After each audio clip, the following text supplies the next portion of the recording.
Victoria Whitmore pointed one manicured finger directly into James Carter's chest and said loudly enough for the entire room to hear, "Security, remove this man." She didn't flinch. She didn't blink. She simply decided right there in front of 500 of Manhattan's most powerful people that the quiet man in the navy suit did not belong at her table. She had no idea she was pointing her finger at the man who had just written a $2.5 million check to keep this entire event alive.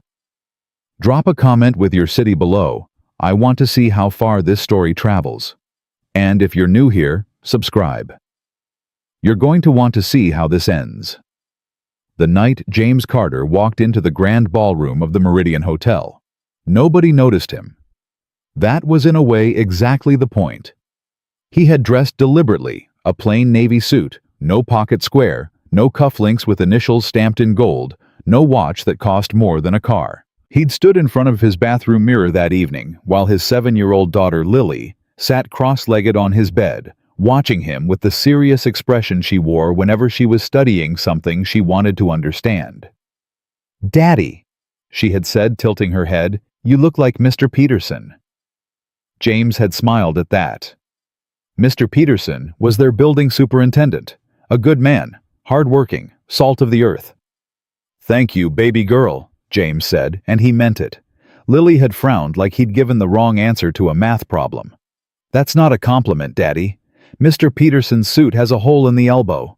Mine doesn't have a hole. But it's not fancy." James had crouched down to her level, then right there in the doorway of his bedroom. He looked at his daughter. Her dark braids, her wide, curious eyes, the tiny gap between her two front teeth, and he said something he had been saying to her in different ways since the day she was old enough to understand words. "Lily, the most important thing about a room isn't what you're wearing when you walk into it. It's what you leave behind when you walk out." She had chewed on that for a moment.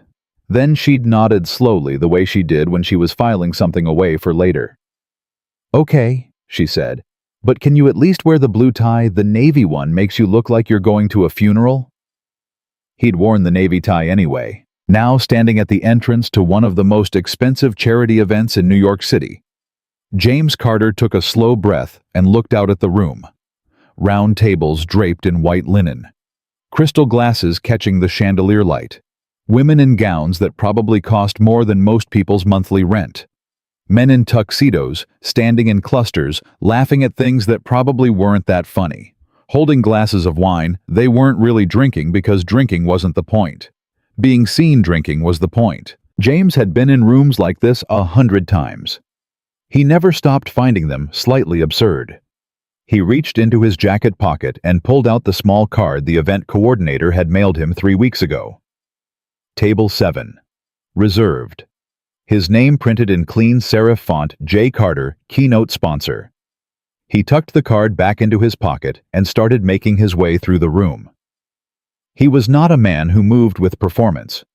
He didn't command space the way some wealthy men did, throwing their shoulders back and letting their presence arrive before their bodies did. James moved quietly, steadily, the same way he'd moved through every hard season of his life, with his head level and his eyes open. He noticed people the way he always did. The waiter near the bar who was working a double shift, judging by the exhaustion sitting just beneath his professional smile. The older woman at table 3 who kept glancing at the door, waiting for someone who was probably running late. The young woman in the corner checking her phone with the particular intensity of someone hoping for a message that hadn't arrived yet. James saw people. It was, depending on who you asked, either his greatest strength or his most inconvenient habit. He was still watching the room when he arrived at table 7. And that was when he stopped, because there were already 2 people sitting at his table. The man was large in the way that money makes men large, not muscular, but expanded like success had inflated him slowly over decades, until he took up more physical space than seemed strictly necessary. He had silver hair swept back from a broad forehead, a tuxedo that fit him the way tuxedos fit men who own more than one. He was leaning back in his chair with the posture of a man who had never once in his adult life been told to wait. The woman beside him was stunning in the cold, precise way of someone who had worked extremely hard to appear effortless. Her hair was perfectly arranged, Her jewelry caught the light with quiet aggression. She was speaking to someone on her phone with the clipped, impatient tone of a person who considered other people's time significantly less valuable than her own. Seated at table 7, James's table, he stood there for a moment. Not out of uncertainty, he'd confirmed his reservation twice, but out of something closer to curiosity. He wondered briefly how they had ended up here. Mistake, arrogance. Some combination of both. He pulled out a chair. The woman, Victoria Whitmore, though he didn't know her name yet, lowered her phone and looked at him. It was a specific kind of look. The kind that takes a person in head to toe in under 2 seconds and arrives at a conclusion before a single word has been exchanged. Her eyes moved from his face, to his suit, to his shoes, and back again, and something shifted in her expression. Not hostility yet. Just a quiet, instant dismissal, like she'd looked at him and pressed a button labeled irrelevant. "Excuse me," James said pleasantly. "I think there's been a mix-up. This is table 7. The woman finished whatever she was saying into her phone, lowered it to the table with a small final click, and turned to face him fully. "Yes," she said. "It is table 7. She said it the way you'd explain something obvious to a person you didn't have time to be kind to. "This table is reserved for me," James said. The man Bradford Whitmore had turned now too. He had the look of a man who found interruptions personally offensive. He set down his wine glass and studied James with an expression that was almost more insulting than open contempt, because it wasn't contempt exactly. It was the look you gave to something that had appeared in your path unexpectedly. Mild, dismissive, faintly puzzled. "Reserved for you," Bradford said, and the slight pause before you did a tremendous amount of work. "That's right," James said. Victoria tilted her head. "And you are?" "James Carter." Something flickered in Bradford's face. Recognition maybe, or the beginning of it, but it was quickly overridden by the visual in front of him. The navy suit, the modest tie, the man who didn't look like he belonged at table 7. "We're expecting a J. Carter," Bradford said slowly, like he was being patient with someone who needed things explained carefully. "An investor. He's the keynote sponsor of the event. I'm sure you can understand this table is reserved for a very specific type of guest." "I understand completely," James said. "So you can see," Victoria cut in her voice going crisp and pointed, "that there must be some mistake. J. Carter as well. He's not—" She paused, and the pause was its own kind of sentence. Her eyes moved over James one more time, deliberate and slow. "He's not someone who shows up looking like he borrowed someone else's Sunday church suit." James looked at her steadily. He didn't move. He didn't shift his weight, or look away, or do any of the small things a person does when they're trying to absorb a blow without showing it. He simply looked at her. "I assure you," he said, "there's no mistake." Bradford exhaled through his nose a sound that managed to be both a sigh and a laugh at the same time. He leaned forward slightly. "Son, I don't know where you got the impression that you belong at this particular table, but this event is—" "I know what this event is," James said, quietly, not unkindly. "Then you know this table is not for—" Bradford stopped. Started again, choosing his words with the care of someone who had learned over years of wielding power in public how to be cruel without saying anything technically prosecutable. "This table is not for walk-ins." "I didn't walk in," James said. "I was invited. I have a reservation card with my name on it. Would you like to see it?" He reached into his jacket pocket. Victoria actually laughed at that, a short, sharp sound like a marble dropping on tile. "Please," she said. "Anyone can print a name on a card." "Bradford?" "This is exactly what Marcus warned us about. People trying to work their way into these events get some free food, rub elbows, see if they can network their way into a conversation with someone who might—" She stopped, looked at James directly, and said with full and deliberate clarity, "People like you don't sit at tables like this." The sentence landed in the air between them. James heard it, every syllable of it. He understood exactly what she meant by "people like you," because she didn't mean people named James. She meant something else, something she was too polished to say out loud, but not too principled to mean. He kept his face even. "Where do people like me sit?" he asked. Victoria blinked. It was clearly not the response she'd expected. She'd expected deference, apology, maybe embarrassment. The question, calm, direct, carrying no anger but absolutely no backing down either, seemed to catch her slightly off balance. "I beg your pardon," she said. "You said people like me don't sit at tables like this," James repeated. He tilted his head just slightly. "I'm genuinely curious. Where do people like me sit?" Bradford stood up. He was a big man, and he used the full advantage of that, now rising to his full height and dropping his voice to the low measured register men like him used when they were trying to make other men feel small. "Listen here," he said. "I don't know who you think you are, and frankly, I don't have the time or interest to find out. This is a table reserved for serious investors, people with a certain standing. Now I'm going to suggest that you take yourself back to wherever you came from. Find the correct event coordinator, have them sort out your little mix-up, and let us get back to our evening before this becomes significantly more unpleasant for you." James looked at him. There was a silence, not the silence of someone scrambling for a response, but the silence of someone deciding how to use the next few words most effectively.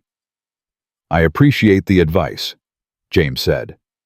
"I'll take it under consideration." He didn't move. Bradford's jaw tightened. "I'm not sure you understood me." "I understood you perfectly," James said. "The question is whether you understood me." He looked from Bradford to Victoria and back. "This is my table. My name is on the reservation. I'm going to sit down now." He pulled out the chair. Victoria's hand shot across the table, and she grabbed her phone. "I'm calling security," she said. "Bradford, I'm calling." "Please do," James said pleasantly, and he sat down. Victoria stared at him. Then she stood, spine rigid, and raised her hand in the direction of a passing staff member in a way that made it clear she had spent her entire life certain that hands raised in her direction would be answered immediately. She was right. A young man in a hotel uniform appeared at her elbow within seconds. "Yes, ma'am." "This man," Victoria said, pointing at James in a way that was itself a form of accusation, "claims to have a reservation at this table. He does not belong here. I would like him removed." The young staff member looked at James. James looked back at him calmly. "Sir," the young man said with the careful politeness of someone navigating a situation they very much did not want to be part of, "do you have your reservation confirmation?" James reached into his jacket and produced the card. Clean, official, his name printed on it in full. J. Carter, keynote sponsor, Table 7 reserved. The young man looked at it, looked at James, looked at the Whitmores. His face went through several expressions very quickly before it settled on something professionally neutral. "Sir," he said, turning to Bradford. I ask your names, please?" "Bradford and Victoria Whitmore," Bradford said in the tone of someone for whom saying their own name was a form of evidence. The young man excused himself and stepped away, phone pressed to his ear, speaking quietly. Bradford turned back to James. He was still standing, and he clearly had no intention of sitting. That would feel too much like conceding the territory. He leaned one hand on the table instead and looked down at James with an expression that had moved now from dismissal into something with more heat in it. "I'll tell you something," Bradford said quietly. "Man to man. I've been attending this gala for 11 years. I know every significant investor, every sponsor, every major donor in this room. And I have never, not once, seen you. Now I don't know what your game is tonight, and I don't particularly care, but I will tell you this. The people at this table have worked their entire lives to be here. And a man who shows up to an event like this in a suit from a department store clearance rack and claims to be a keynote sponsor is one of two things: confused or dishonest. And either way, you do not belong in this chair." The words hung in the air. Around them the evening continued, the clink of glasses, the low roar of hundreds of conversations happening simultaneously, the sound of a string quartet warming up somewhere near the stage. Nobody at the nearby tables was obviously listening, but James had been in enough rooms to know that the people who appear least interested are frequently paying the closest attention. He looked at Bradford Whitmore for a long, quiet moment. And then something happened that Bradford clearly had not anticipated. James smiled. Not a polite defensive smile. Not the smile of a man trying to smooth something over. A slow, small, genuine smile, the kind that comes from a place so deep inside a person that it can't be manufactured under pressure. It was the smile of a man who had been through things Bradford Whitmore couldn't begin to imagine and had come out the other side of all of it still himself. "I hear you," James said. "I want you to know I really do hear you, every word." He straightened his napkin in his lap. "Now, would you like to sit back down? I believe they're starting the program in about 15 minutes. Bradford stared at him. The young staff member reappeared. He had a slightly different expression now. Something had shifted in the 3 minutes he'd been away. He walked directly to Bradford and Victoria and spoke quietly, but not so quietly that James couldn't hear. "Mr. and Mrs. Whitmore, I've confirmed with our events coordinator. This table is indeed reserved for Mr. J. Carter, Horizon Capital Partners. He is the keynote sponsor. I'm afraid there may have been an error in your seating assignment. If you'll come with me, we'll get you situated at your correct table." Bradford's face went through something complicated. Victoria set her phone down on the table very slowly and looked at James. James looked back at her. "Horizon Capital," Bradford said. The name seemed to register somewhere it hadn't before, now that someone in a uniform was saying it. "That's the J. Carter you're talking about, is the keynote sponsor of this event, yes," the young man said carefully. "If you'll follow me." Victoria's chin lifted. She was not a woman who showed rattled emotions. But there was something working behind her eyes now, a rapid private recalibration. She picked up her clutch. She looked at James one more time. Whatever she was expecting to find in his face, anger, satisfaction, some form of "I told you so," she didn't find it. He was simply looking back at her with an expression that was patient and still, and gave away nothing. "This isn't over," Bradford said quietly, almost to himself. James said nothing. The Whitmores followed the staff member away from the table, and James sat alone at table 7, the white linen spread around him, the chandelier casting its light down on the empty chairs, the sounds of the room filling the space they'd left behind. He reached for the water glass in front of him and took a slow sip. He thought about Lily, about the way she'd frowned at his suit and told him it wasn't fancy. The most important thing about a room isn't what you're wearing when you walk into it. It's what you leave behind when you walk out. He set down the glass. Across the room he could see Bradford Whitmore being guided toward a table near the back. Bradford glanced over his shoulder once back toward table 7, back toward James, and the expression on his face in that unguarded moment was something James recognized. It wasn't just embarrassment. It was the very beginning of understanding. The first tremor of it. The moment just before a man realizes he has made a mistake that cannot be quietly undone. James had seen that expression before. He knew what usually came next. The question was what he was going to do about it. He straightened his navy tie. He smoothed the lapel of his department store suit, and he waited for the program to begin.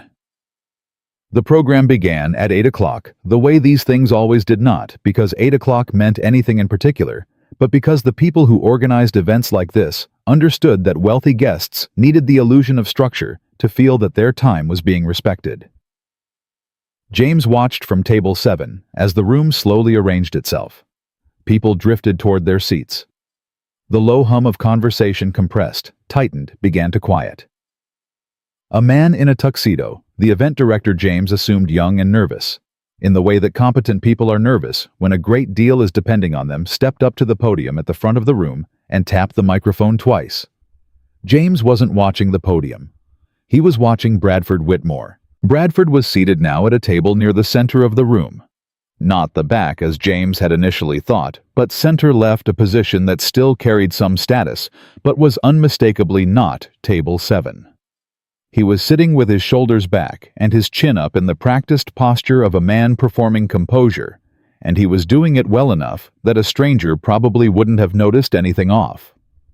But James was not a stranger, and he had spent the last 20 minutes observing Bradford Whitmore the way he observed everything carefully, without judgment, waiting to understand rather than rushing to conclude. Victoria was beside her husband, her hand wrapped around a wine glass she hadn't lifted to her lips once. She was looking at the podium, or appearing to look at the podium. Her eyes had the fixed, distant quality of eyes pointed at one thing, while the mind behind them was somewhere else entirely. James had seen this before too. The specific stillness of people sitting inside the consequences of something they can't yet fully process. The event director introduced. The evening welcomed the guests, ran through the names of the major donors and sponsors, with the particular reverence these events reserved for people who had written checks large enough to make the whole night possible. When he reached James's name, and our keynote sponsor this evening, the founder and CEO of Horizon Capital Partners, Mr. J. Carter. There was a round of applause, and James nodded once toward the room from his seat quietly the way he always did. He saw Bradford's head turn. Just slightly. Just enough. The dinner service began. Servers moved through the room with the efficient grace of people who had done this 100 times. James ate without particular attention to the food. It was good as it always was at these events, and it always tasted roughly the same, which was the flavor of a kitchen that had learned to cook for 500 people simultaneously rather than cooking for one person well. He was working through his salad when the chair beside him was pulled out. He looked up. The man who sat down was around 60, compact and deliberate in his movements, with the kind of face that had been weathered by decades of outdoor work before pivoting. James guessed from the posture to something entirely different. He had a name badge that read Robert Okafor Foundation Board. "Mind if I join you?" Robert said, already seated. "Please," James said. Robert looked around the table, the empty chairs, the untouched place settings, and then back at James. "I heard about what happened earlier," he said without preamble. James set down his fork. "News travels fast. In a room this size, news travels at the speed of embarrassment." Robert picked up his own fork and pointed it briefly toward the center of the room. "Those two, the Whitmores. You know who they are?" "I know what they are," James said carefully, "which is a slightly different thing." Robert studied him for a moment. "Bradford Whitmore. Third-generation money. His grandfather built Whitmore Holdings out of steel and stubbornness. His father nearly ran it into the ground, and Bradford has spent the last 30 years trying to decide which one of them he is." He paused. "He hasn't figured it out yet." "Most people are still working on that one," James said. "Fair." Robert chewed thoughtfully. "Victoria is the sharper of the two, which is either her strength or Bradford's problem depending on the day." He glanced sideways at James. "She's also the one who called you a nobody in front of about 40 people. She said people like me don't sit at tables like this," James said. "It's a meaningful distinction." Robert set down his fork. He turned in his chair and looked at James directly. "What are you going to do about it?" James picked up his fork again. "Eat my salad," he said. Robert laughed. It was a genuine laugh, surprised out of him. "I like you," he said. "I've been in this world for 30 years, and I've met maybe 6 people I actually like. You might be the 7th. "I'm honored to make the list," James said. They ate in companionable silence for a few minutes. The room around them moved through its rhythms, the speeches, the polite applause, the careful negotiations happening simultaneously at 100 tables under the guise of dinner conversation. "Can I ask you something?" Robert said. "Go ahead. The meeting, the 50 million. Robert's voice dropped not out of secrecy, but out of simple courtesy. "Was that always the plan, to pull it?" James was quiet for a moment. He looked at his plate. Then he said, "I hadn't decided when I walked in tonight. I genuinely hadn't." What decided it? James thought about the exact moment. The way Victoria had said, "people like you." The specific quality of her pause before it, the half-second where she'd made a choice about how far she was willing to go. "She looked at me," he said, "and she didn't see a person. She saw a category." He set his fork down. "I've spent my entire career making sure that the people I work with see people. Not numbers, not categories, not suits or zip codes. People. I can't invest $50 million and 4 years of partnership into someone who doesn't know how to do that." Robert nodded slowly. "Bradford's not going to let this go easily. You know that." "I know. He'll reach out. He'll try to reframe it. He might even apologize in his way, which will be the kind of apology that's really just an explanation." "I know that too."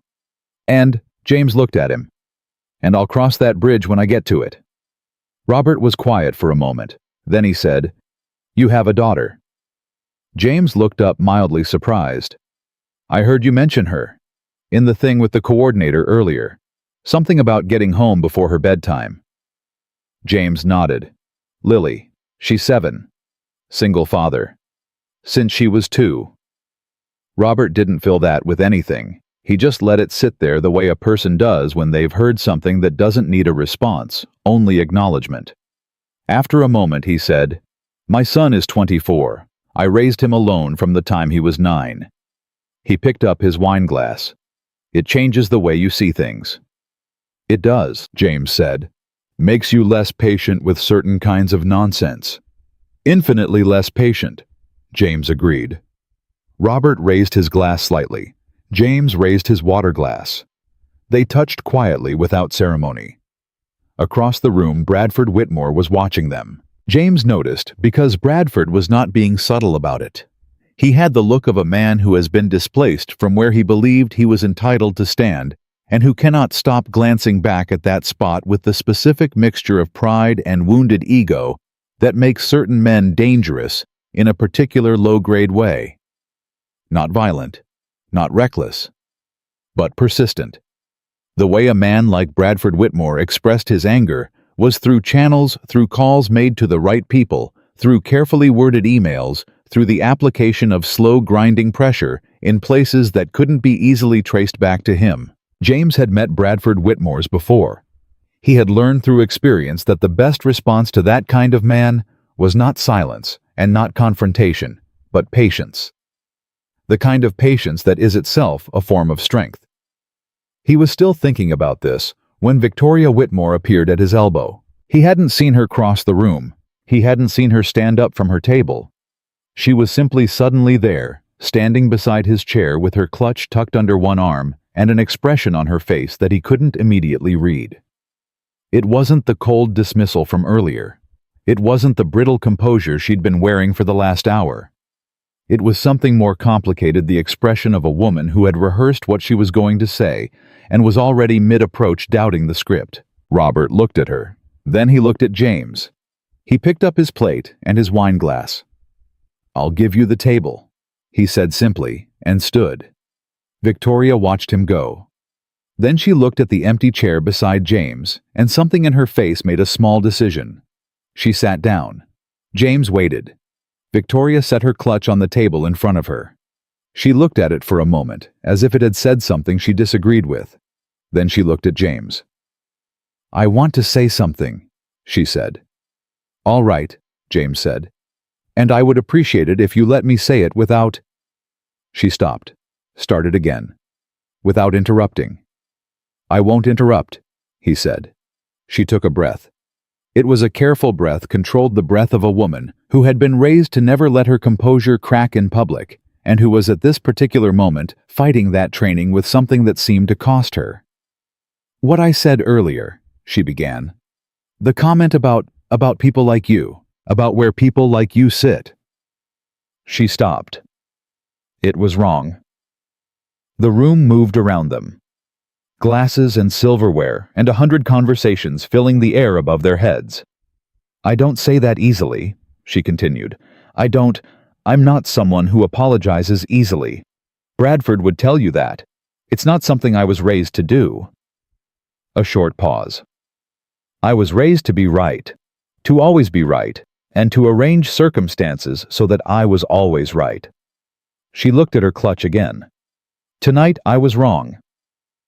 James said nothing. I looked at you, she said, and I made a decision about you before you said a single word, and that decision was based on— She seemed to struggle with the next part. On things I'm not proud of. Things I would very much prefer not to examine too closely in a room full of people. She looked up at him. But the fact that it's uncomfortable to examine doesn't make it less true. James looked at her steadily. He was quiet for long enough that she seemed to wonder whether he was going to respond at all. What do you want from this conversation? He asked finally. His voice was even. Not harsh, not forgiving either. Simply honest. Victoria blinked. I beg your pardon. You walked over here, he said. You sat down. You apologized, and I want you to know I think that cost you something, so I'm not dismissing it. But I want to understand what you're hoping will happen next. He kept his eyes on hers. Are you apologizing because you feel genuine remorse? Or are you apologizing because you've realized that the man you insulted is someone whose opinion and resources matter to you professionally, and you're hoping to undo the damage before it's too late? Victoria stared at him. Those are two very different things, James said.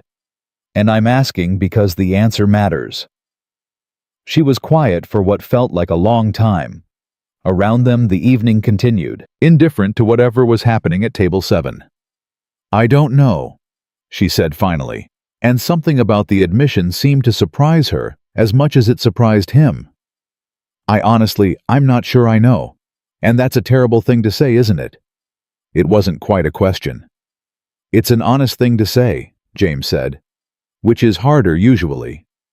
She looked at him with something new in her face, not the calculating assessment from earlier, something quieter, something closer to seeing. Bradford wants to come over, she said. I told him to stay where he was. Why? Because Bradford's apology would be an offensive. He'd frame it as a mutual misunderstanding work in 3 reasons why his reaction was understandable, and then spend the rest of the night trying to salvage the deal. She paused. I didn't want to come over here and do that. But you still want to salvage the deal, James said. Yes. No hesitation. We need your investment. Bradford doesn't like admitting that, but I'm realistic about where Whitmore Holdings is right now.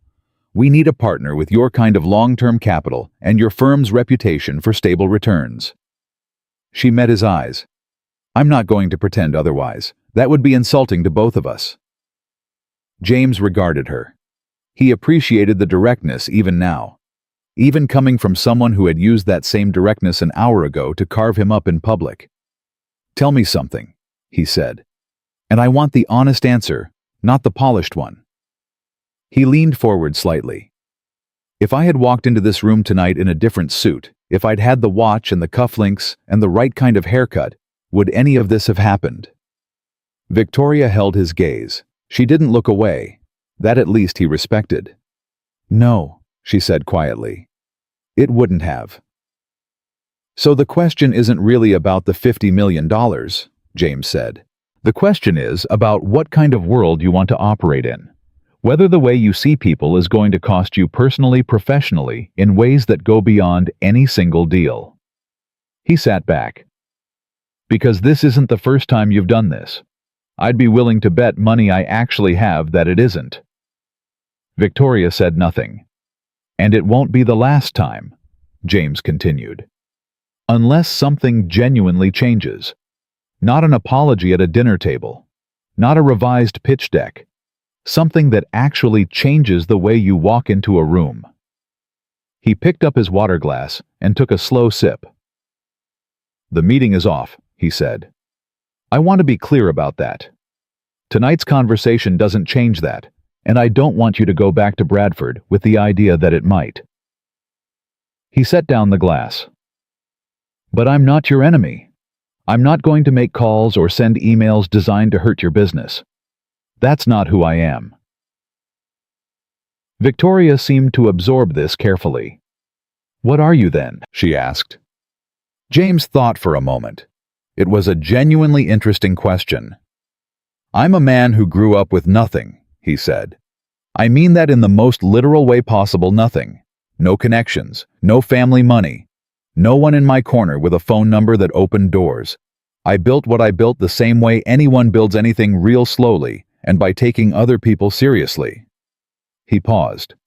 "My daughter is 7 years old. She told me tonight that my suit wasn't fancy enough for this room." He smiled just a little. She was right, by the way. Something shifted in Victoria's face. "But I wore it anyway," James said, "because the point was never the suit. The point was the room.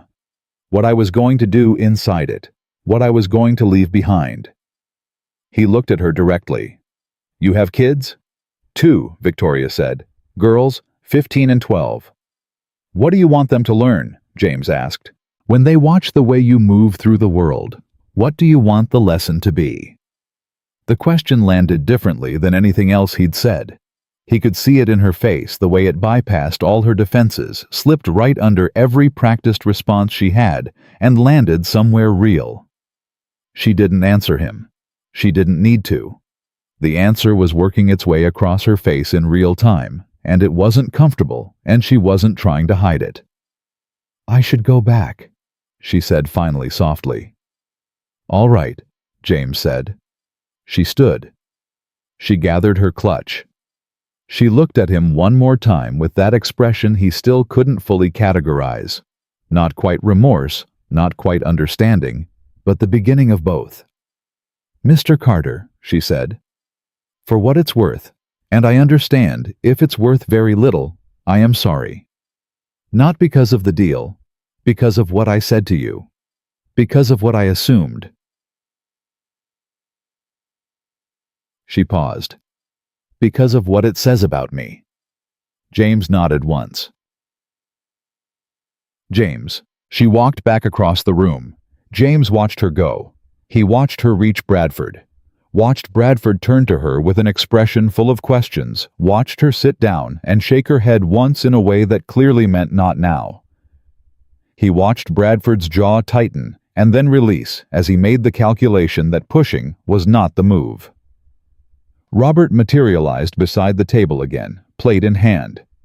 He sat down, looked at James, looked at the direction Victoria had gone, and raised one eyebrow.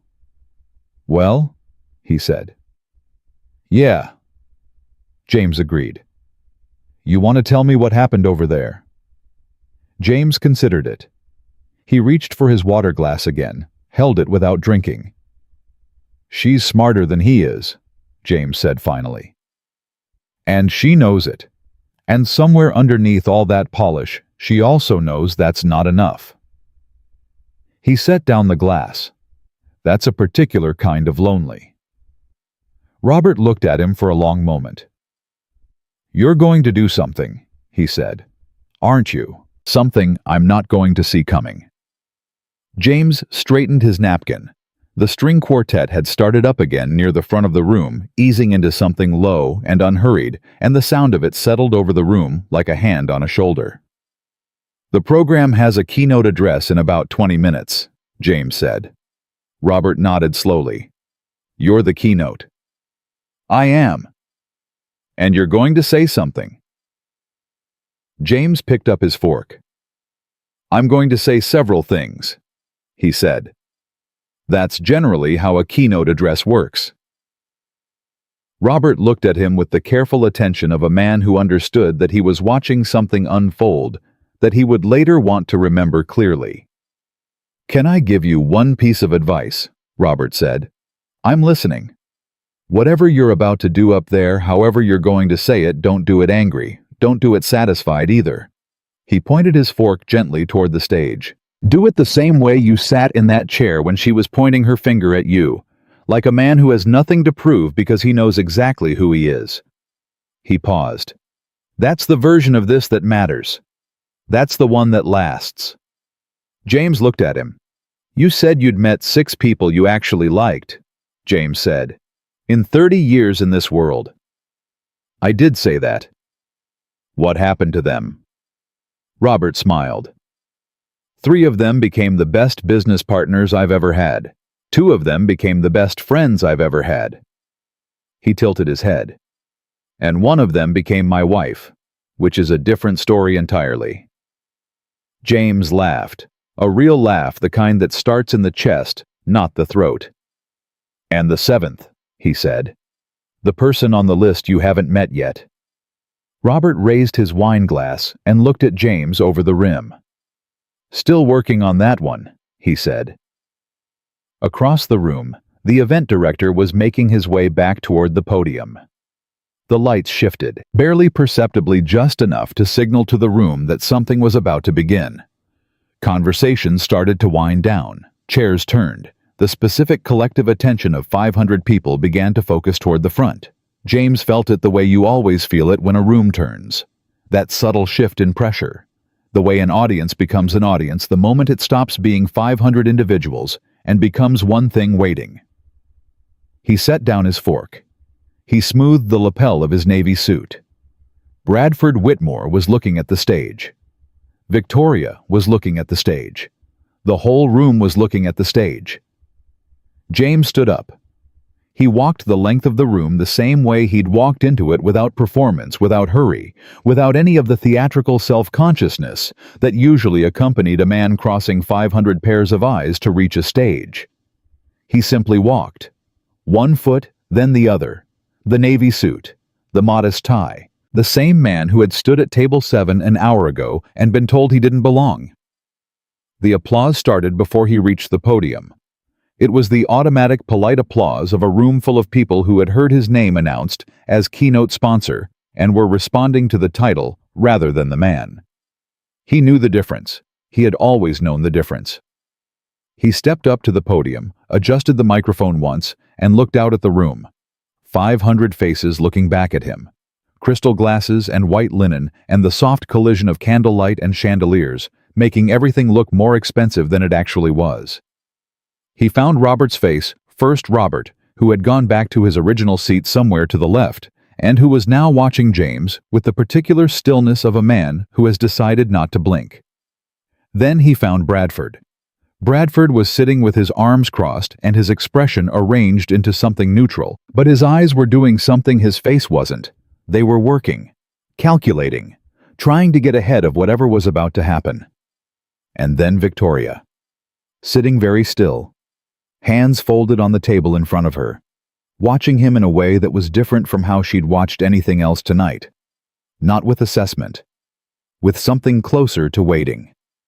James placed both hands on the sides of the podium and took one breath. "I want to tell you something that's not in the program," he said. The room, which had been settling into the comfortable half-attention of an audience expecting a standard keynote, sharpened immediately.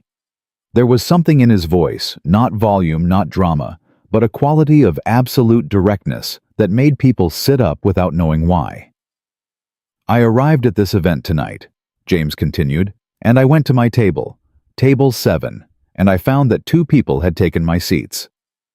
He paused, not for effect, simply because the next part required him to be precise.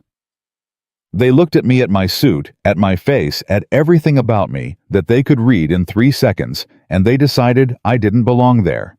They told me in several different ways, and with increasing clarity, that people like me don't sit at tables like that." The room was very quiet now. "I want to be clear," James said. "I'm not telling you this story to embarrass anyone. I'm not telling it to settle a score. I'm telling it because what happened at that table tonight is not unusual. It's not exceptional. It is in fact so ordinary that most people in this room have either done it themselves or had it done to them, and probably both." He looked out at them steadily. "We just don't usually say it out loud in a room like this." Somewhere near the center of the room, a woman he didn't know set down her wine glass very slowly. "My name is James Carter," he said. "Most of you know me as Jay. That's what I've gone by professionally for a long time, because early in my career I discovered that Jay closed more doors than James, and that felt like useful information at the time. My company is Horizon Capital Partners. We manage approximately $4.2 billion in assets. I am the keynote sponsor of this event, which means I wrote the largest single check that's keeping this evening afloat." He said this without pride, without apology, with the simple flatness of a man stating a fact. "I'm also a single father. I'm raising a 7-year-old girl named Lily in a 2-bedroom apartment in a neighborhood that is not by any reasonable measure impressive. I drive a 2019 Honda CR-V with 112,000 miles on it. And I spent $43 on this suit." A ripple moved through the room. Not laughter, nothing as simple as that. Something more complex. The sound of 500 people recalibrating. "The people at my table tonight." He stopped. He had not planned to name them. He was still deciding in real time whether he would. They were expecting to meet with me this week about a significant business arrangement. We'd been in early discussions about a $50 million investment in their company. He paused. That meeting is no longer happening. Bradford's arms, still crossed, tightened visibly. "Not because they took my seat," James said. "People make mistakes. Seating charts get confused. That happens. But because of the conversation that followed, because of the certainty behind the words, because of the ease with which a person can look at another human being and decide in the time it takes to glance at their shoes that they are less than." He leaned forward slightly. "That kind of certainty doesn't live in suits or seating arrangements. It lives in something much deeper. And I have learned at real cost that it does not change quickly, and it does not change at the dinner table, and it absolutely does not change when $50 million is sitting on the other side of it." He straightened. "I want to tell you about my father," he said. The shift was deliberate. He could feel the room adjust to it the way an audience adjusts when a speaker pivots from argument to story. People leaned in. Shoulders dropped slightly. The defensive architecture that goes up in a room full of wealthy people being called to account came down just a little. "My father worked maintenance at a hotel," James said.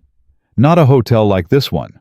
A mid-range chain hotel in Cleveland, Ohio, where he worked the overnight shift for 22 years. He mopped floors and fixed plumbing and changed light bulbs in rooms where people slept, and he did it with the same level of attention and care every single night, whether anyone was watching or not." He paused.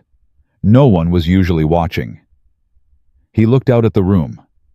He never made more than $38,000 a year. He drove a car with no air conditioning. He wore the same 3 work shirts in rotation for years. And he was without any qualification, without any exception, the most dignified man I have ever known. His voice stayed even. Completely even. Not because of what he had. Because of how he held himself inside of what he had.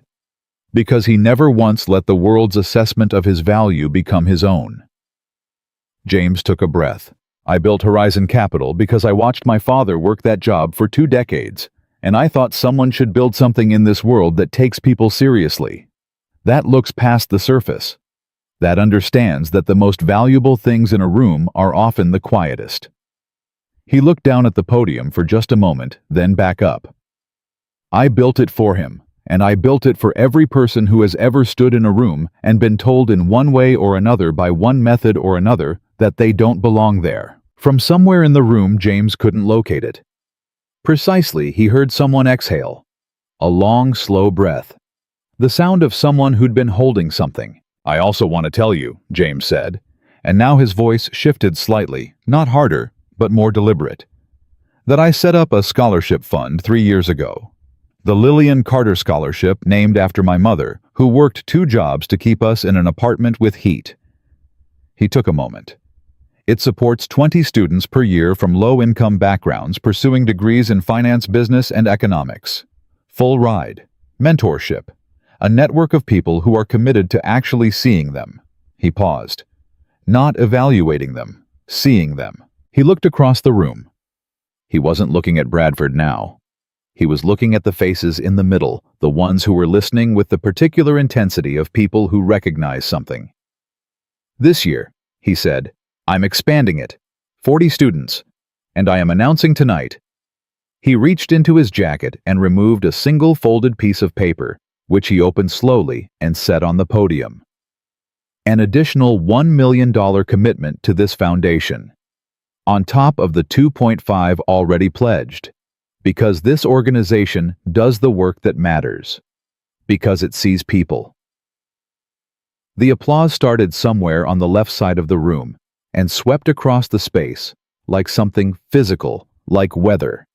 James stood in it without moving, without performing gratitude, without the bowed head modesty that would have been its own kind of performance.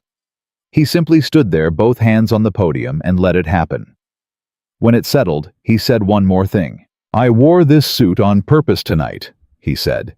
"Not because I couldn't afford a different one, because I have always believed that a room should be judged by what it does with the people who walk into it, not by what those people are wearing when they arrive." He looked out at them one final time. "I hope this room passes that test. I believe it can." He stepped back from the podium. The applause came again, fuller this time, and several people stood.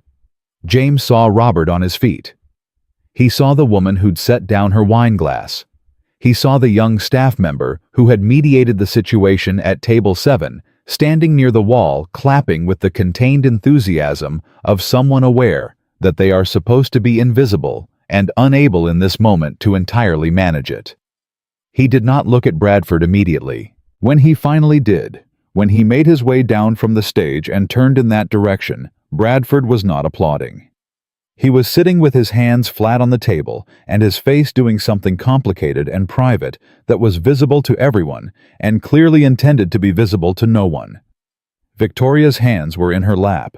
Her eyes were on the table. She wasn't crying. She was the kind of woman who would sooner leave the room than cry in public, but there was something in the set of her jaw that suggested the effort was costing her. James didn't stop at their table. He walked back toward table 7, and as he walked, people reached for him. Handshakes, hands on his arm, leaned in words he received with patience and quiet acknowledgement.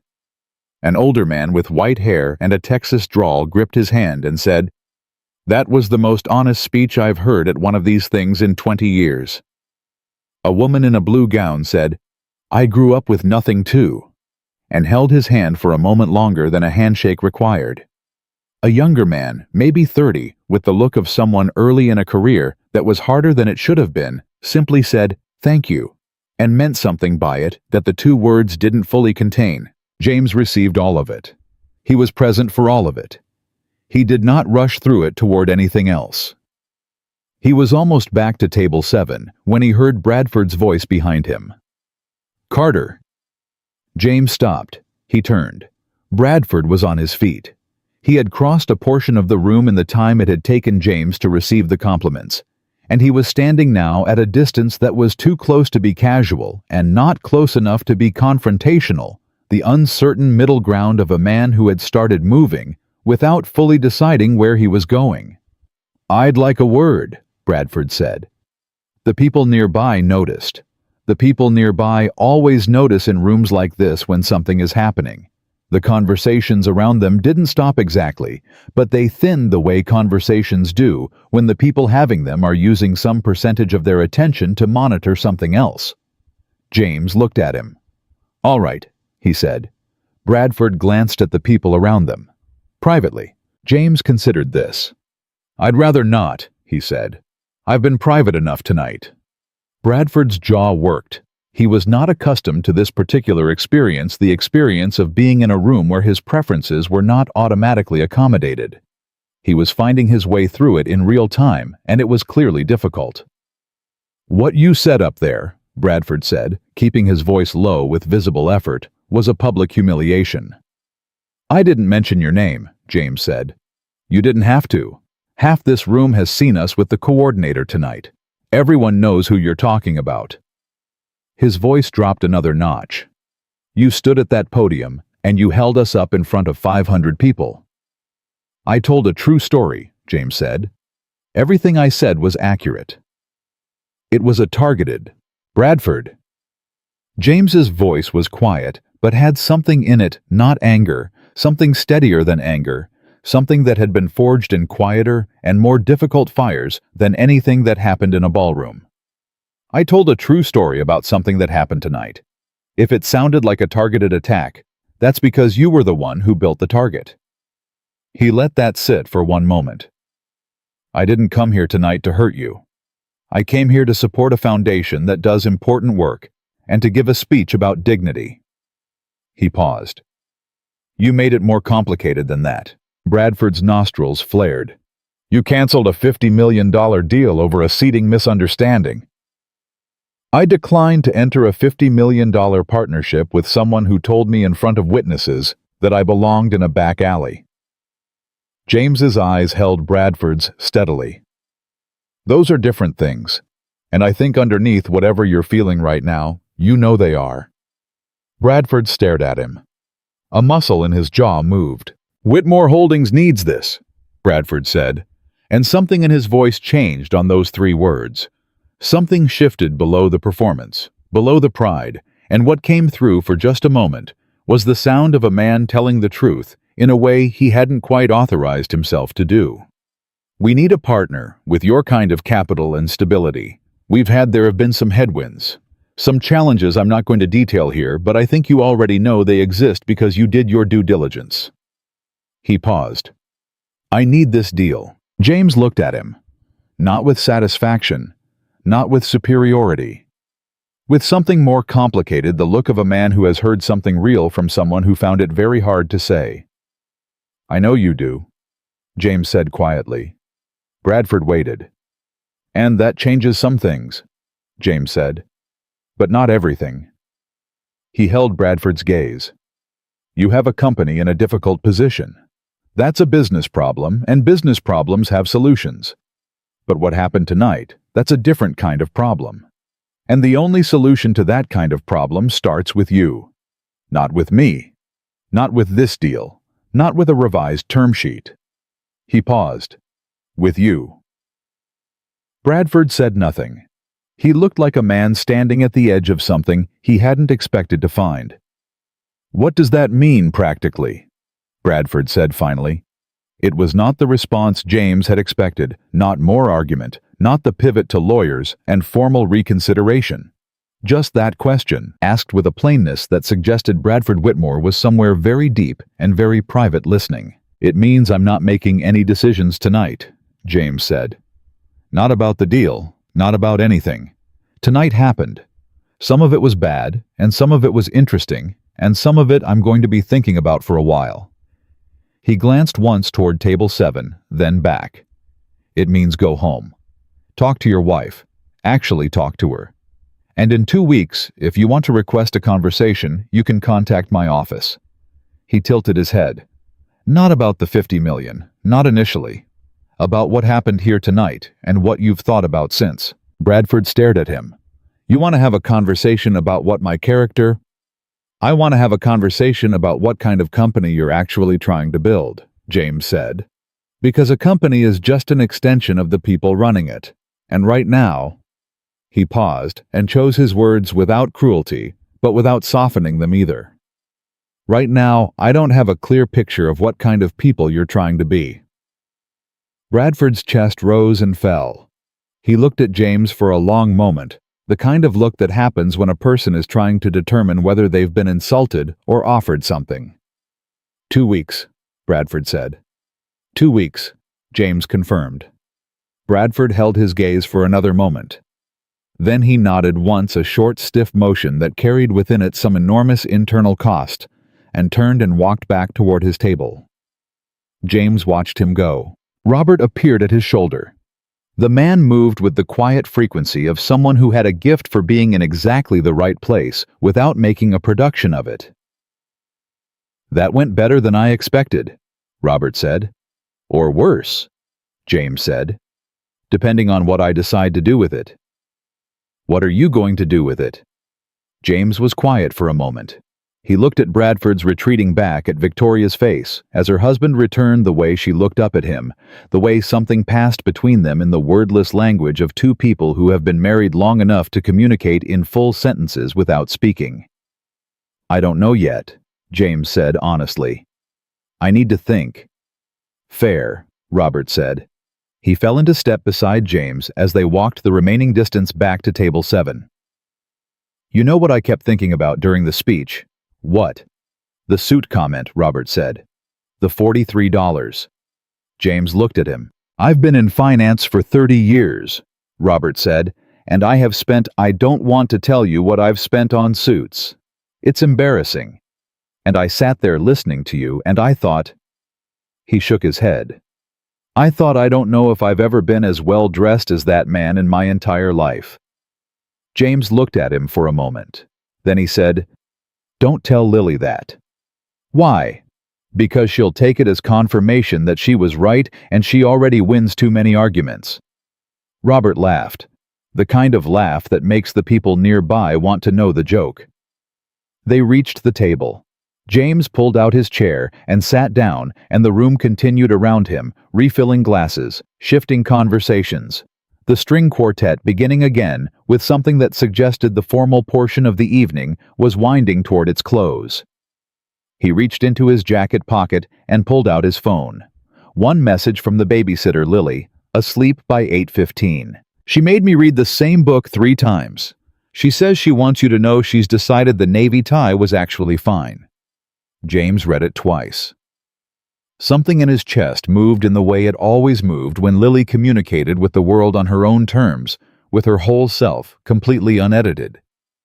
He put the phone away.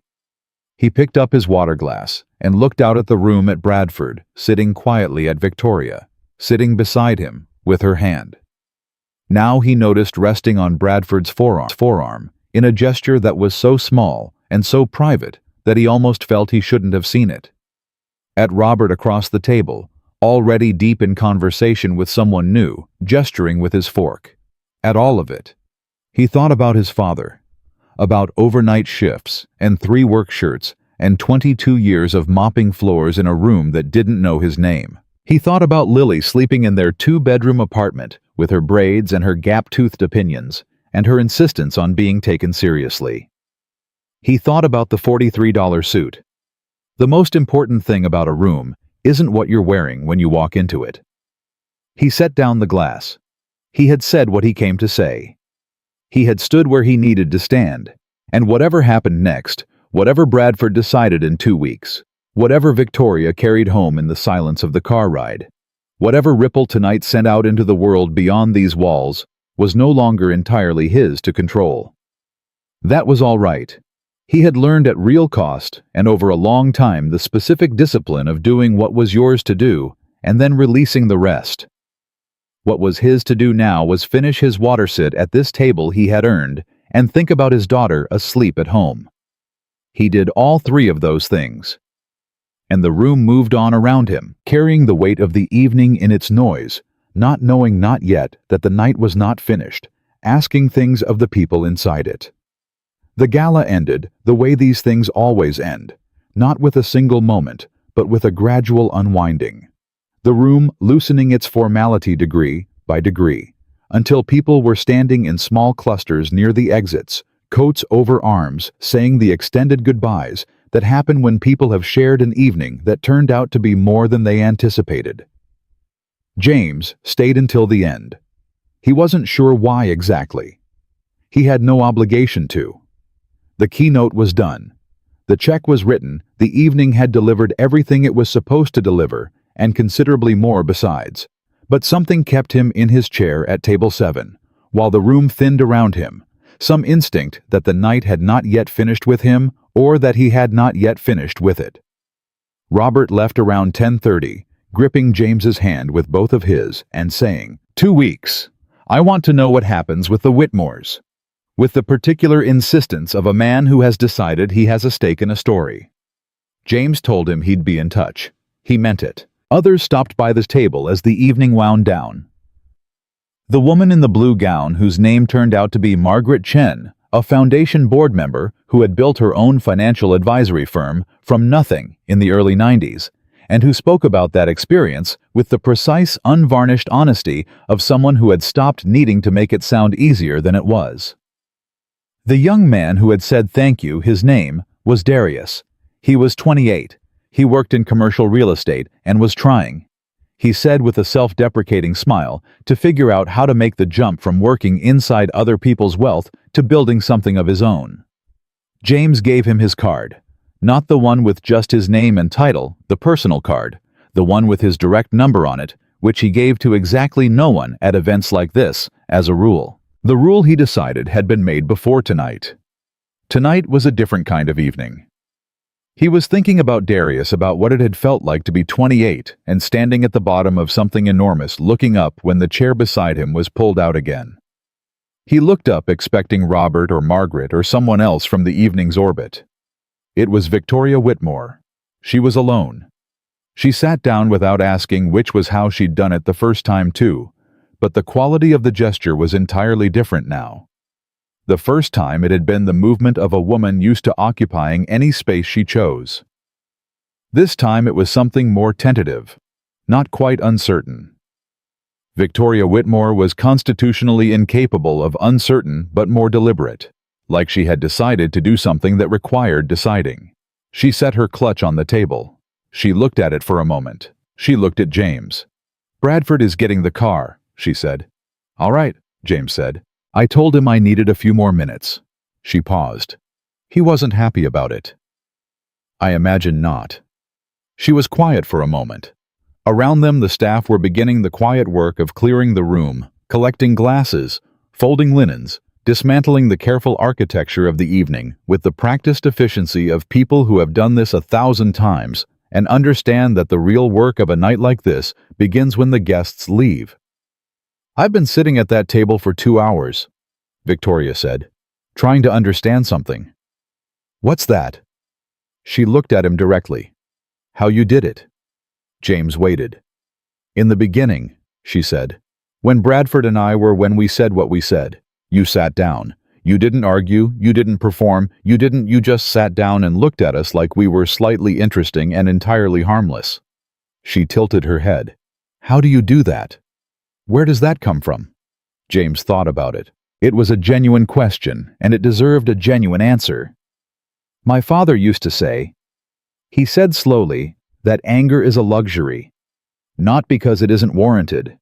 Usually it is. But because it costs you the one thing you can't afford to spend when someone is trying to take something from you." He paused. "Your clarity." Victoria considered this. "Most people in your position tonight would have been angry." "Most people in my position tonight have been angry," James corrected.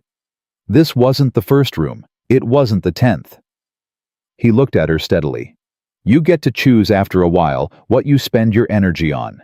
I decided a long time ago not to spend it proving things to people who've already made up their minds." "But you did prove something tonight." "I told the truth," James said. "That's different from proving. Proving is about them. Truth is about you." Victoria was quiet.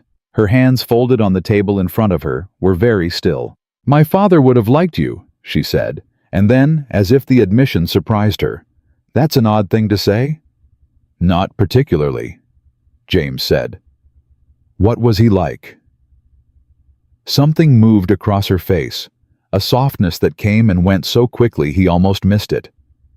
Nothing like Bradford's family, nothing like what people assume. She looked at her hands. "He was an electrician, worked union jobs in Pittsburgh his whole life. We didn't have money, not real money." She paused. "I married into it." James said nothing. "I worked for it too," she added quickly. "I want to be clear about that. I have an MBA. I've been on the board of 3 companies. I built Bradford's marketing division from the ground up when it was hemorrhaging money." She stopped, took a breath. "But I married into the world that opened those doors, and somewhere along the way—" She stopped again. James let the silence be. "Somewhere along the way," she said more quietly. "I forgot what it felt like to stand on the outside of a room and wonder if you were allowed to walk in." The words came out with a weight that told him she hadn't planned to say them. They were the words that come when something that has been sitting in the chest for a long time finds an unexpected door open. "How long ago was that?" James asked. She thought about it. Longer than I'd like to admit. Do your daughters know about Pittsburgh, about your father? Victoria looked at him sharply. The question had caught her off guard.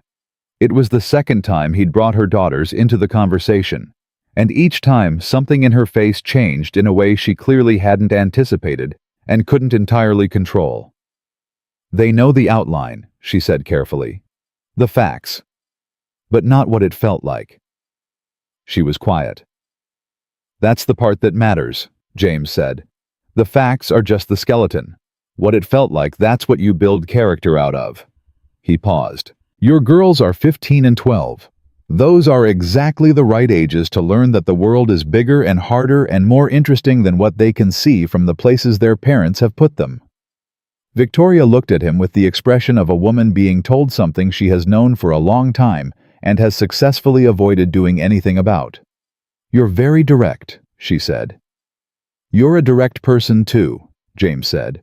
It's one of the things that makes you good at what you do.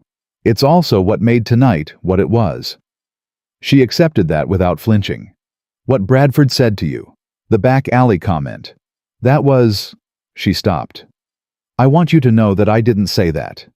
You were there, James said simply. Not as an accusation, just as a fact. I was there, she acknowledged. The weight she put on those 3 words told him it was not the first time this evening she had returned to that specific moment. I should have said something. Yes. I didn't. No. She looked at him. Does that distinction matter to you? Between the person who says the thing and the person who stands beside them and says nothing. James looked back at her.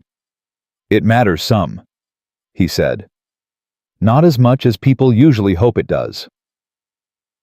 She nodded slowly, the nod of a woman absorbing something that she has earned the right to hear, even though it isn't comfortable. Bradford talked to me in the car, she said. We were sitting waiting for he asked me what happened, what I said to you when I came over the first time. She paused. I told him. What did he say? He was quiet for a long time. She seemed to find this significant. Bradford is not a quiet man, but he was quiet. A pause. And then he said he wanted to know why you'd give him 2 weeks, why you didn't just close the door entirely. What did you tell him?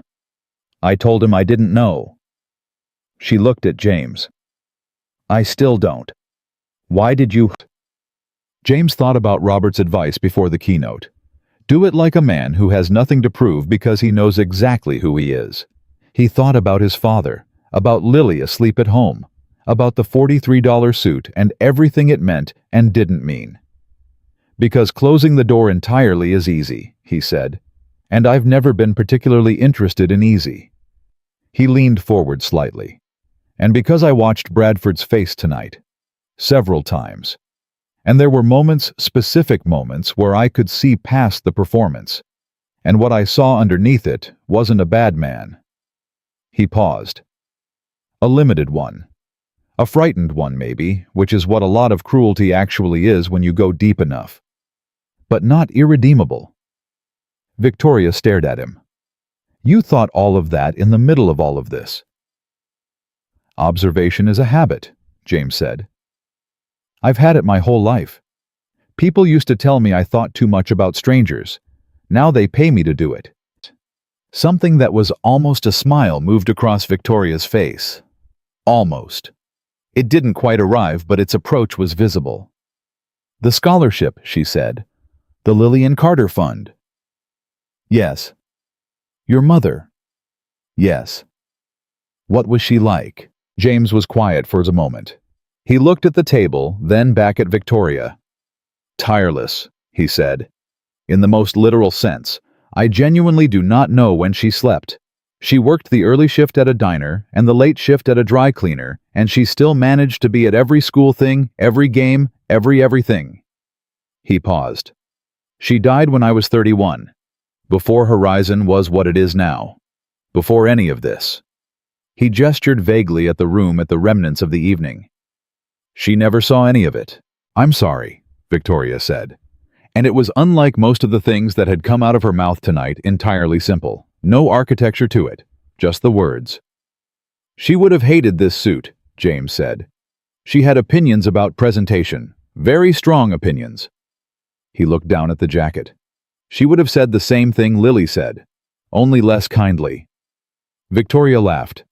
It was a short sound caught off guard, genuine in a way that changed her face entirely. Your daughter sounds like a force of nature, she said. She is, James agreed.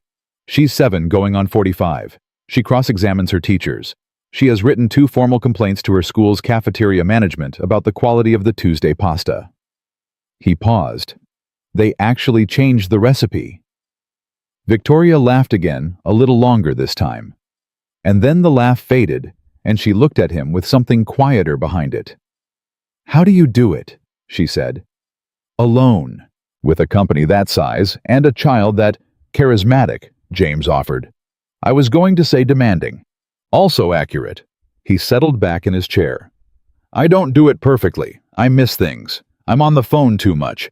There are nights I come home and she's already asleep, and I stand in her doorway for 10 minutes just watching her breathe, because it's the only moment of the day that makes everything else make sense.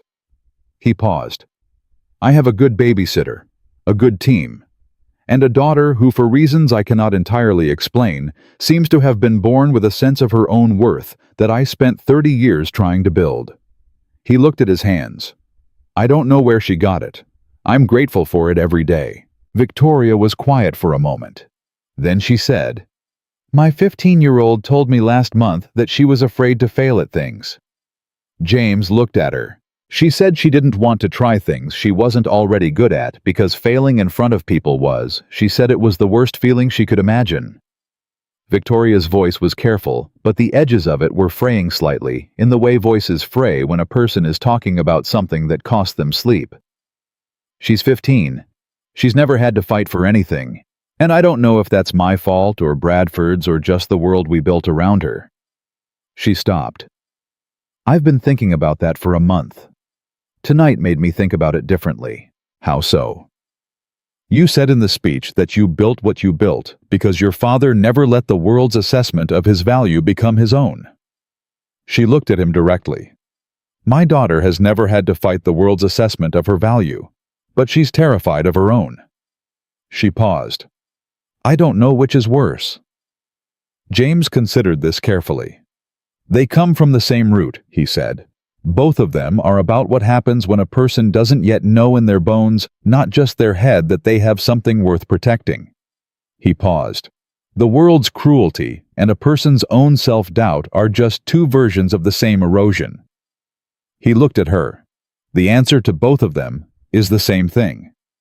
Which is evidence, he said. Real, accumulated, lived evidence that you are capable, that you can survive difficulty, that failing at something and getting back up is not the end of your story. It's the part of the story that makes everything else possible. He paused. That's what my mother gave me. Not money, not connections. Evidence. She showed me by living it that it was survivable. Victoria held very still. Your daughter needs evidence, James said. Not protection from failure. Evidence that she can fail and still be standing. The room was nearly empty now.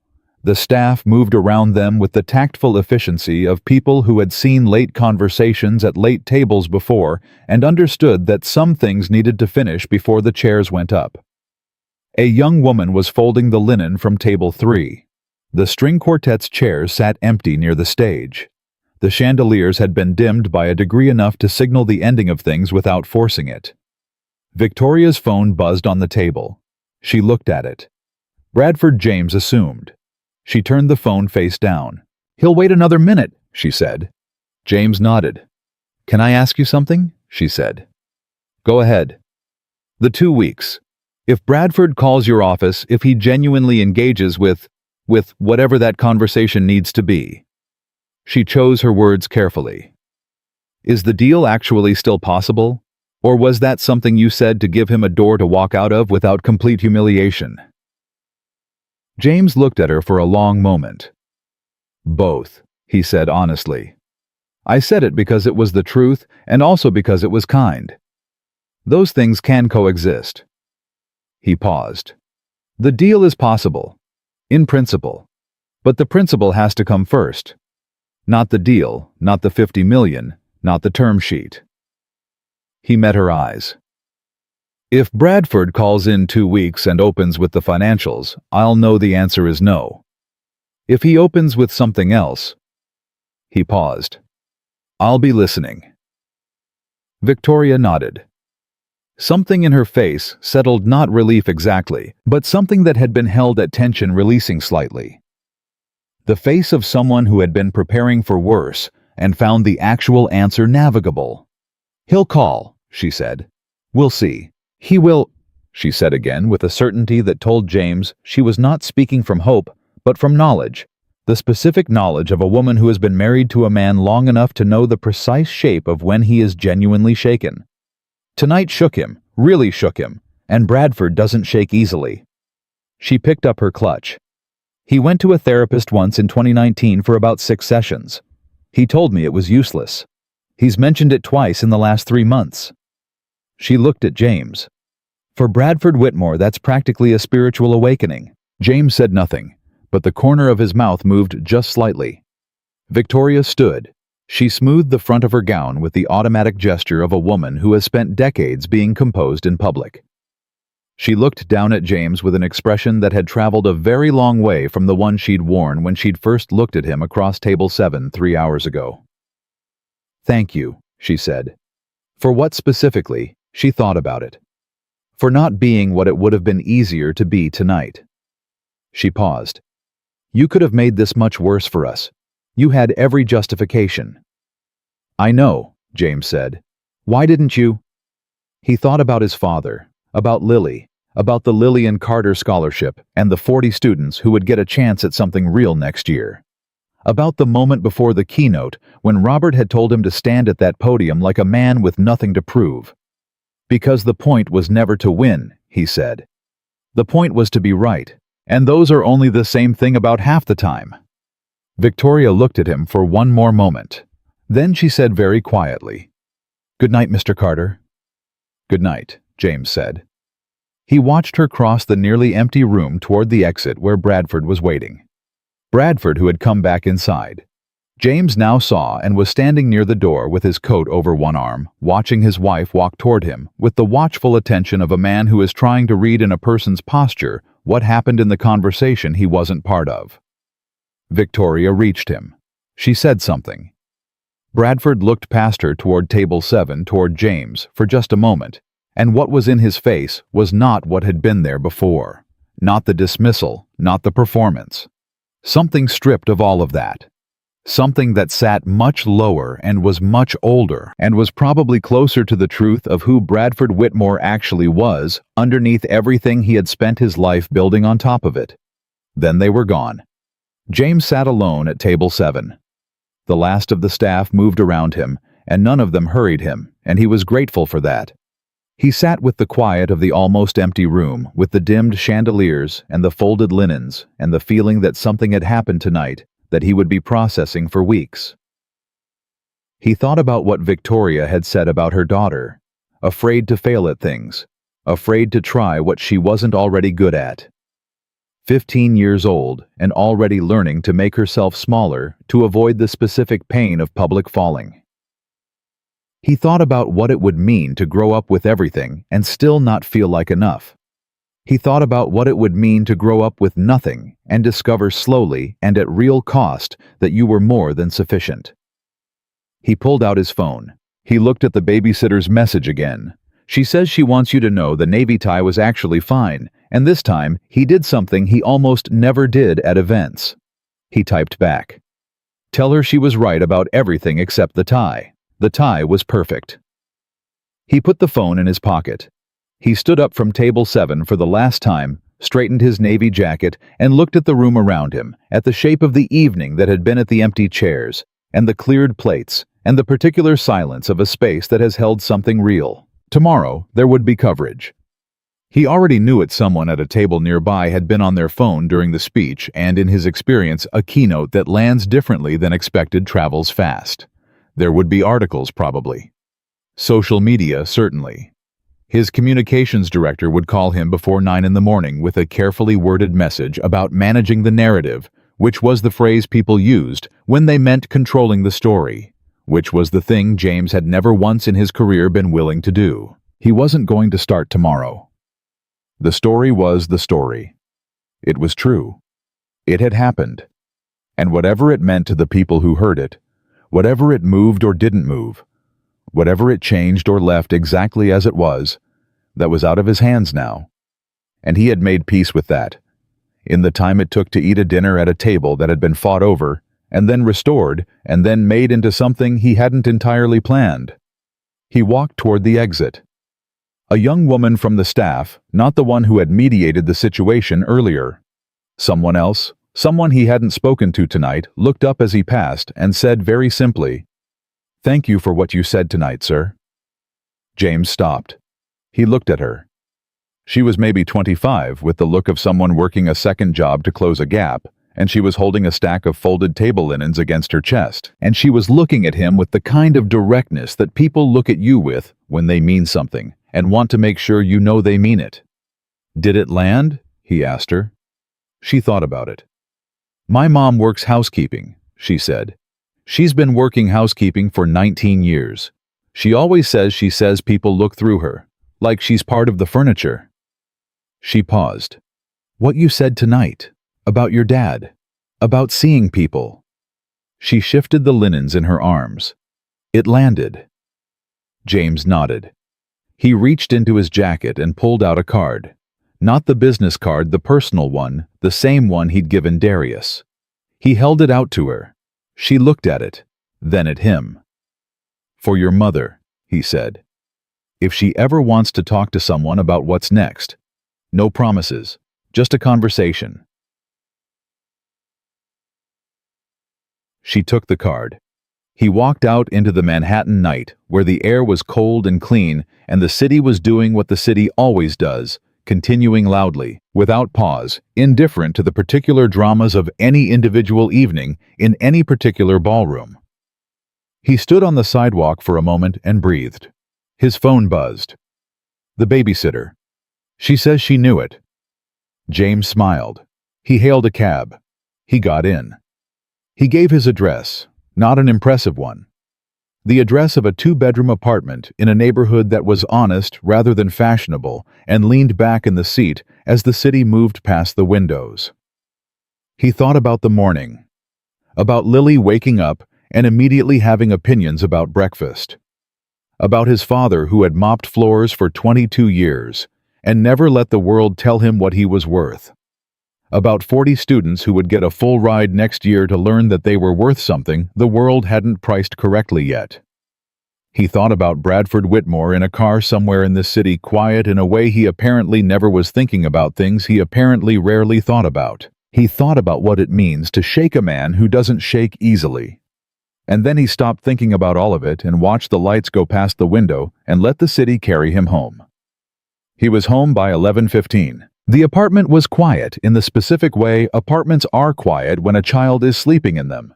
Not empty quiet, but full quiet, the kind that has weight and warmth, and the faint residual chaos of a 7-year-old's day still visible in the shoes left in the middle of the hallway, and the crayon drawing on the kitchen table that hadn't been there this morning. James stood in the doorway for a moment and took it in.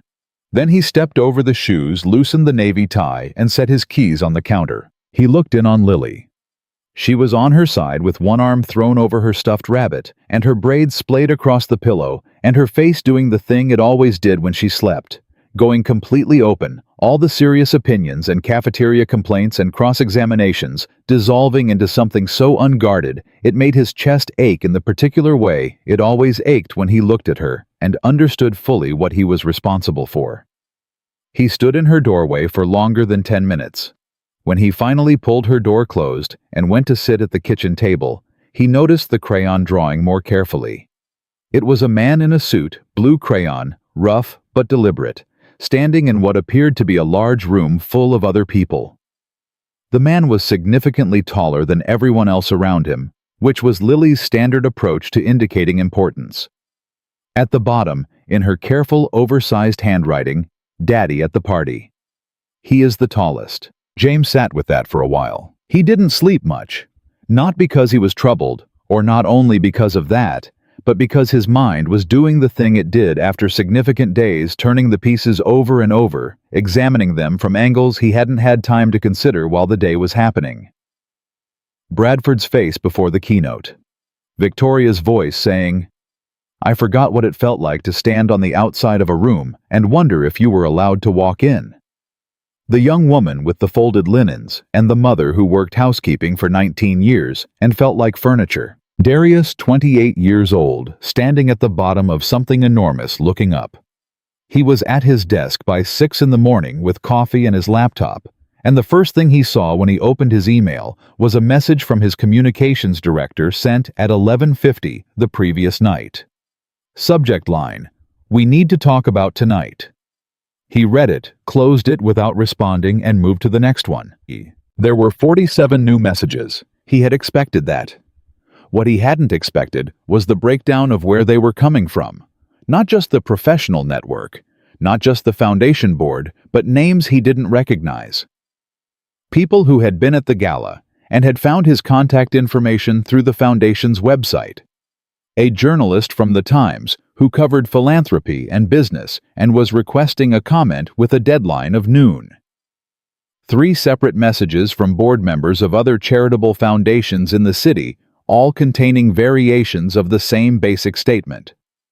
What you said last night mattered. He read through all of them before Lily woke up at 7:15 and padded into the kitchen in her socks and her pajamas with the rabbit under her arm and an expression of profound skepticism about the morning. "You came home late," she said. "I did." James agreed. "I was quiet." "I know. I heard you look in my room." She climbed into the chair across from him and propped her chin on her hand. "How was the party?" James looked at his daughter. He thought about all the things that had happened in the previous 12 hours, and what portion of them could be responsibly conveyed to a 7-year-old before breakfast. "It was interesting," he said. Lily studied him the way she studied things she wasn't fully satisfied with. "Good interesting or bad interesting?" "Both," he said. "The best things usually are." She considered this with the seriousness she applied to most things. "Did you sit at your table?" "Eventually," James said. "Eventually means something happened." "It does." "What happened?" James got up to pour her a glass of orange juice. He set it in front of her and sat back down and said, "2 people were sitting at my table when I got there. They didn't think I was supposed to be there." Lily's eyes narrowed. "Why?"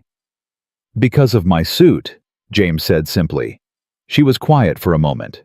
He could see her processing this, the specific concentrated processing of a child, encountering something that doesn't compute against everything they've been told about how the world works. "That's dumb," she said. "It is." James agreed. "What did you do?" "I sat down anyway," he said. Lily looked at him. Then she picked up her orange juice and drank it with the decisive air of someone who has received a satisfying conclusion to a story. "Good," she said. James smiled. "I thought so." She set down her glass and reached for the orange juice again, and then stopped and looked at him, with the expression he recognized, the one that meant she had arrived at a thought she considered important, and was deciding whether it required formal announcement. "Daddy," she said. "Yeah, baby." "The navy tie really was fine," she said. "I was wrong about that." He laughed. The kind that started in the chest. "I know," he said. "I got your message."